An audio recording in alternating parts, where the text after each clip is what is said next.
ആവശ്യത്തിന് ചോറെടുക്കുക. അങ്ങനെയൊന്ന് പരത്തിയൊക്കെ നമ്മളിങ്ങനെ വെച്ചിട്ട്, കറി എന്ന് പറഞ്ഞു കഴിഞ്ഞാൽ നമ്മൾ വഴുതനങ്ങ വറുത്ത് തൈരിനകത്തിട്ട കറിയുണ്ട്. നല്ല ഉരുളൻകിഴങ്ങ് മെഴുക്ക് പുരട്ടിയുണ്ട്.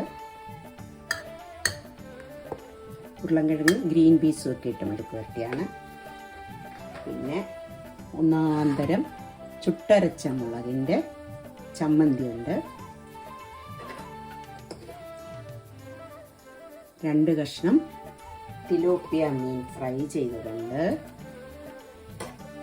പിന്നെ ഇത് നമ്മുടെ സ്പെഷ്യൽ പിക്കിളാണ്.